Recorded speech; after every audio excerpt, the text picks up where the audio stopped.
Welcome back to Whence Came You, a Masonic podcast featuring research papers and discussions related to Freemasonry. Here's your host, Brother Robert Johnson. This is episode 309. In the news this week, just want to let you all know, I'm actually recording this and mastering it the night before I bring the main production computer in to the technicians. So that's happening tomorrow. I'll find out more about our production and how we're going to move forward, and I'll keep you all informed. But this week we've got an excellent episode with award-winning author Brother Bull Garlington, as well as Mike Jarzabek, who is an avid Star Wars fan, theorist, pretty much anything you want to know, but he also does this great job of connecting the esoteric concepts within Star Wars, the hero's journey, and Freemasonry, and he did a piece for us on the Midnight Freemasons a couple weeks ago, and I hope you guys kind of liked that, and maybe got a little taste of what we were going to talk about in this episode, and it's a three-way interview. I think you're really going to like it, and I want to get right into it right now. All right, everybody, we're back this week, and we've got a great episode. We're going to be talking about Star Wars and Freemasonry. We've done a show about it in the past, and it's been largely a very popular subject, especially with the new films coming out. And this week, I've got two guests on with us in this program. I've got Mike Jarzabek, who is a Star Wars enthusiast and a brother of the craft, and I've also got Bull Garlington on, who's an award-winning author, and he actually is a brother here out of Chicago. And if I could turn it over to Mike Jarzabek just for an intro and let people know a little bit about yourself. I'm a Mason in Brigham Lodge in Ludlow, Massachusetts, and past district deputy and the current chairman of the Lodges of Instruction, which is our candidate and officer instruction program in Massachusetts. Very cool, very cool. And then, so how did you get into Star Wars? What kind of brought you into Star Wars, and then kind of saw these Masonic connections? I think in the beginning, just growing up in 70s and early 80s, and between toys and movies, and then just kind of putting two to two together, and also kind of becoming a fan of Joseph Campbell's work, kind of tied it all together for me. Right on. So I'll shoot it over to Bull Garlington. Again, award-winning author. It's really cool to get you on the show to talk about this stuff. He's got a couple books out. The newest one's called The Full English. It's a travel memoir of all things. I actually gave Bull's first book to my wife to read, and then she told me, you have to read this. It was called Death by Children. It's absolutely a hilarious book. Not an instruction manual. Yeah, right. Not an instruction manual, right? So they have a thing here called IndieFab, and so in 2013, it was actually the humor book of the year. So it was really kind of cool. Just want to say thanks again for coming on the show. My pleasure.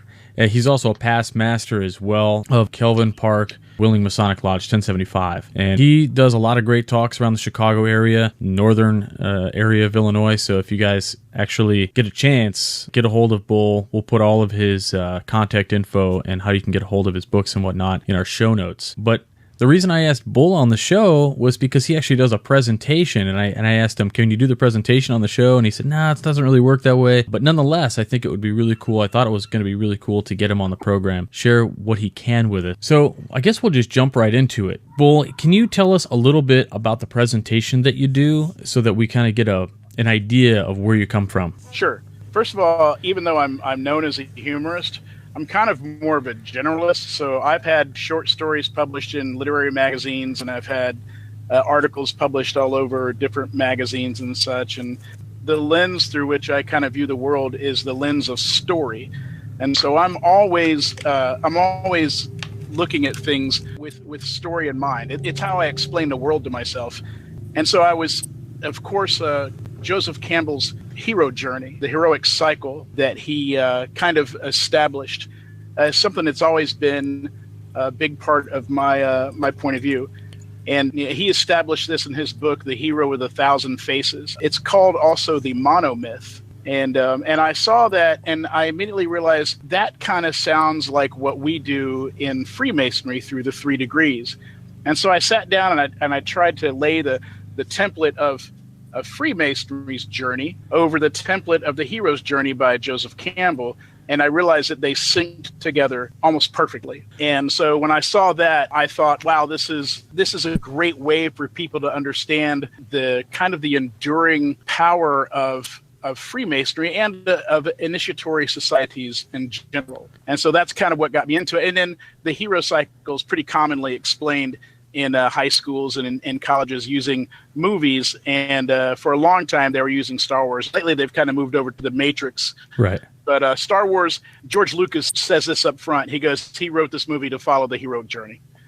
And it goes through it step by step, and so that's why I picked Star Wars. I've been trying to figure out a date that we can get you to come out and do it out at Waukegan or somewhere here in the Northeast area, because great speaker, and then also the topic of Star Wars, you're going to get a really good crowd. But in any case, we'll just kind of kick it off here. So in the past discussions we've had about kind of the esoteric nature of Star Wars and maybe how that relates to Freemasonry, this kind of symbolic idea of the hero's journey, this idea that we're put on a path, and there are small parts of Freemasonry, just on the surface level, if you will, that really blend into, I guess, kind of the way this all works. Like, we have a mentor. To describe the hero's journey as a birth. I've seen it a million times, like explained with like the Lion King. The evil uncle kills the dad. The kid's got to grow up. He gets a mentor. He avenges his father. He goes through, a transformation. He dies. He comes back reborn, kind of thing. And so, Mike, if you want to just kind of give a little bit of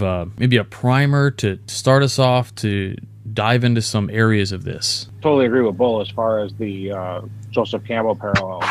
And I think what's challenging when looking at Masonry and comparing it to Star Wars is who's the hero in Star Wars. A lot of people would say Luke. Sometimes it's probably Leia. Sometimes it's Han Solo. But I think Lucas himself has come out and said that Darth Vader is actually the hero in Star Wars. And he's a hero in the tragic sense. And I think that's where you start to draw some more interesting parallels to Masonry. Sure. I read an interesting article recently, actually, and he's probably going to love this.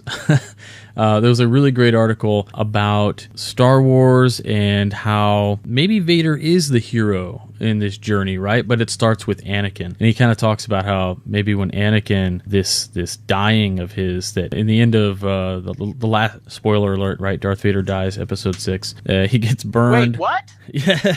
Oh, no.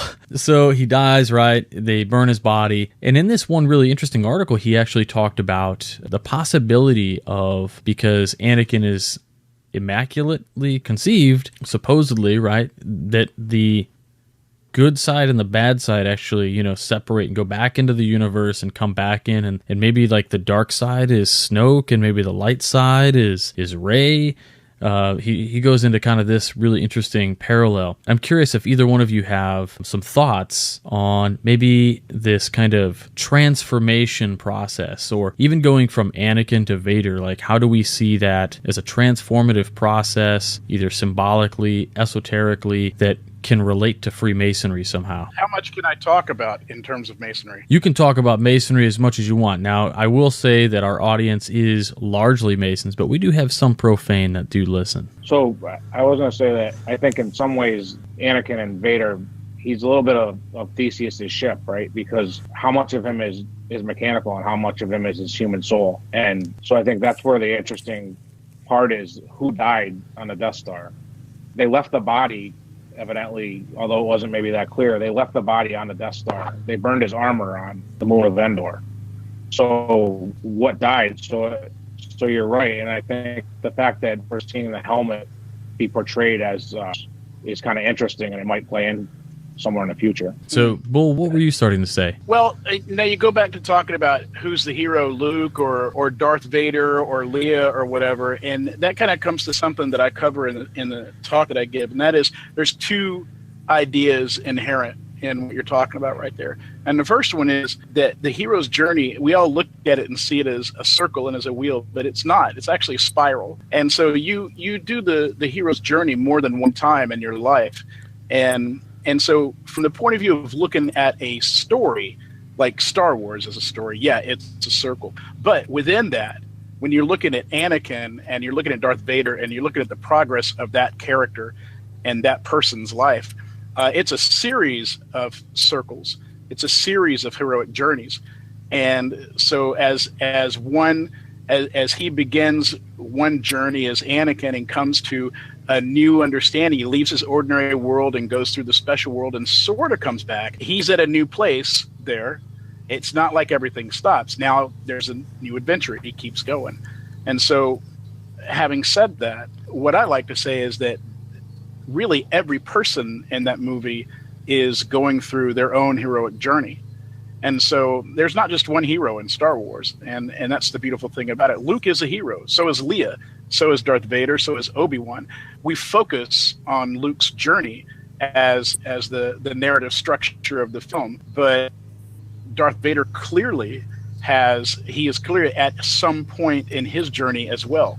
And the movie is about where all those different spirals and all those different trajectories that people are taking intersect. And that's the story that we get to see. Yeah, I can definitely see how the different layers of these different heroic journeys layer on top of each other. And yeah, we're just getting one small slice of time here, and we kind of witness all of these elements together. And we go back to something like the story of Anakin, these first 3 films. Well, I shouldn't say first.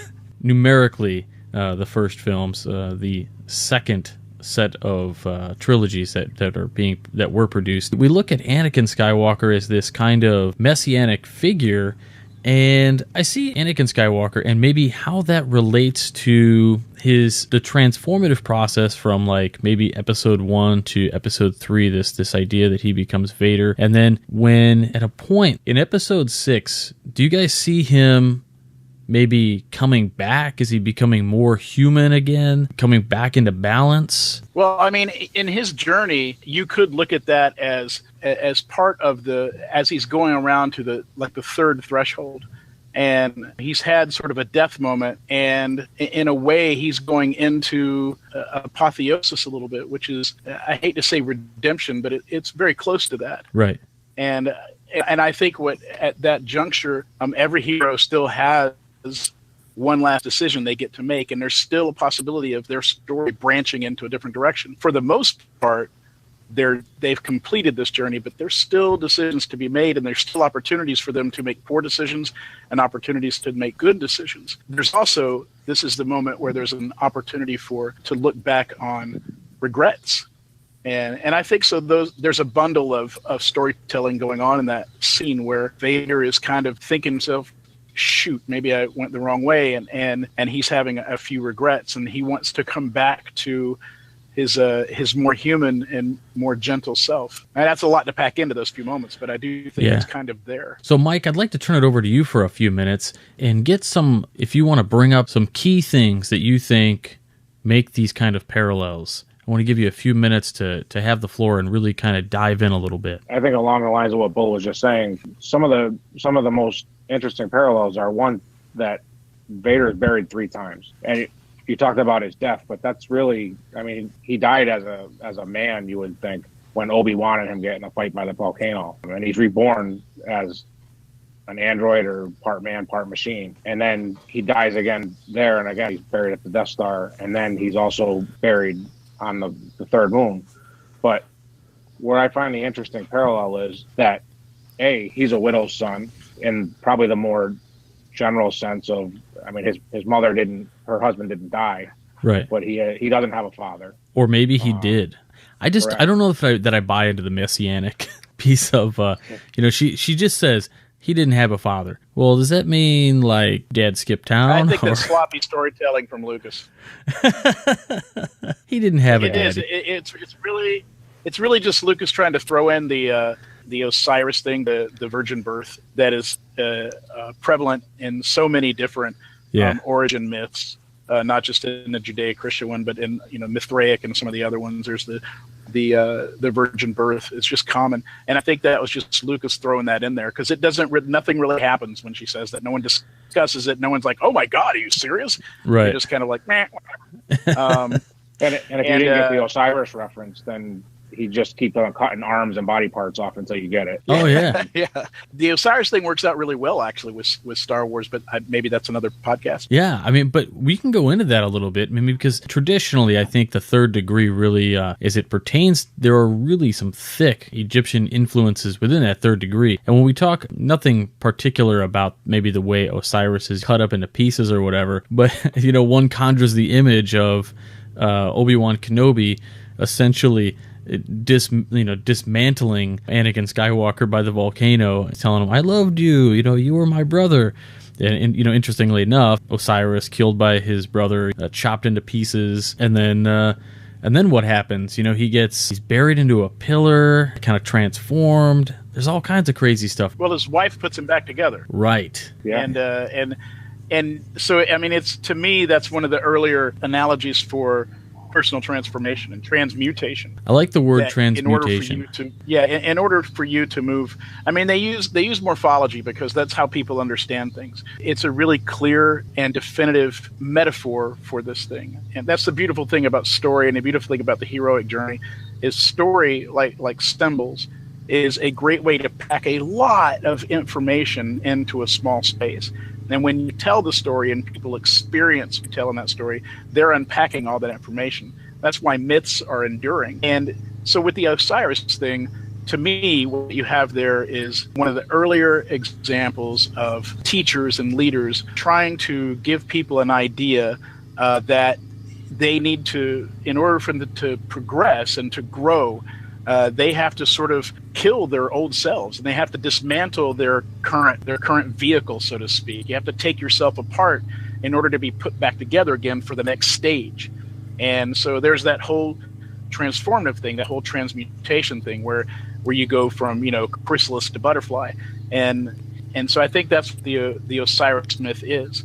And I think the reason that they have Isis reassembles Osiris, and I think that, to me, and I'm not a mythologist by any stretch of the word, but I am a storyteller, and to me what that shows is that's another metaphor, and that metaphor is that this is not normally a thing you do alone, and that you are always going to need some sort of guidance and some sort of help. And so anyway, I think that's the Osiris part, and I think it's in Star Wars, everybody gets chopped up. Everybody's missing something, I mean, Luke's missing a hand, and Darth Vader's missing everything, and Obi-Wan gets cut in half. There's a lot of people that are either completely disassembled or in the process of being disassembled. And I don't know how much of that was intentional. And I have never matched their level of disassembly to where they are in the heroic cycle or in the Osiris overlay. But it would be interesting to find out if, as they near complete dissolution, if that's also as they get closer and closer to a rebirth moment.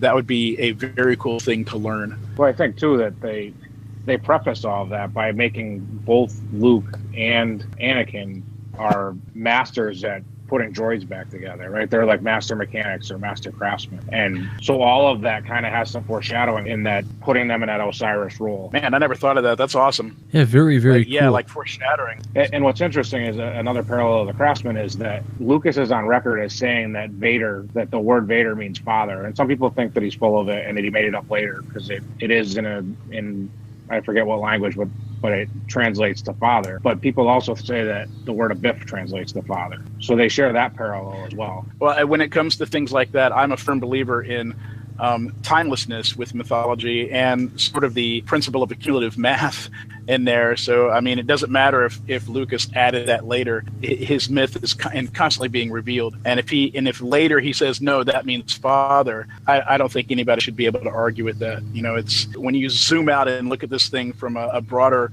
perspective of time, the distance between him putting those movies out and then going, no, it means father is immaterial. So, Mike, yeah, I agree. When you talk about some of just a spoiler for everybody out there, Mike and I had chatted quite a bit before deciding to put together some sort of episode where we talked about some of these parallels and some of these things.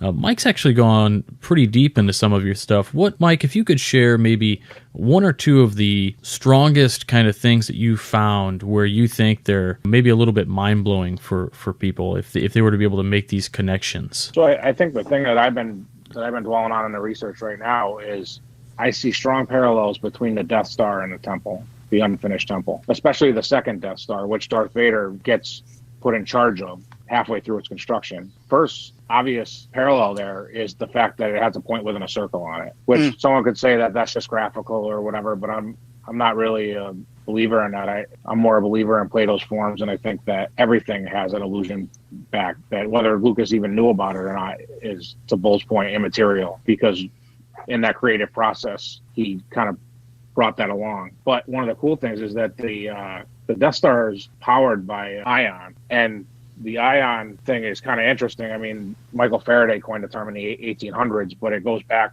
before that. And the left side of the two pillars is considered to be ionic, and it's considered to be the feminine